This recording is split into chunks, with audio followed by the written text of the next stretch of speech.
The final phase of Legion Remix is now out, and there's a couple of changes that make it so we can catch up way faster and achieve extreme power in a short amount of time. Main thing we need to be aware of with this update and with this phase is that we can now farm out this new resource called Flawless Thread of Time. This one's going to be similar to our Moat of a Broken Time, but it's going to increase our item level cap up to 779. At least that's as high as I've seen so far. Let me know in the comment section if you've been able to get above that item level. There's two really fast ways of getting these. First of all, there's going to be a new mob that's going to be spawning around called the Time Lost Infernal. This is going to spawn randomly on the map at set spawn locations. And each time you kill one of these, it's going to have the health bar of about a world boss. You're going to get 4 of these threads of time. And again, we need 10 of them to turn into a new piece of gear. So the cool thing about these Time Lost Infernals is that they're also going to be giving us the fragmented Mento of Epoch challenges at a rate of 20 of a kill. And this is repeatable, making it an infinite farm. Now, it still is faster to head into those raids and do those raids, the mythic raids at least, once a day,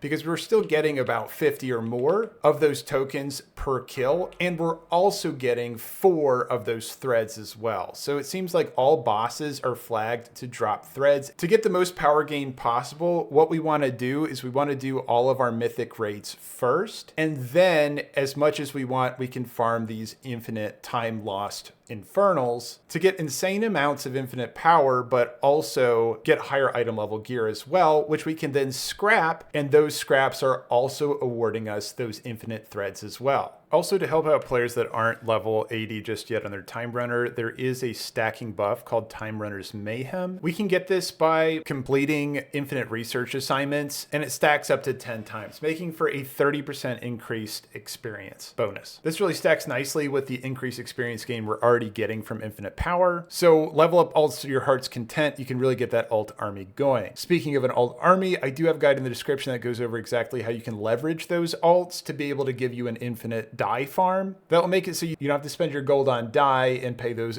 gouged prices in the housing system. And everyone, if the video did help you out today, please check that like button. If you want to stay tuned for more WoW content in the future, please bash the subscribe. I appreciate your time, and I'll see you in the next one. Bye, everyone.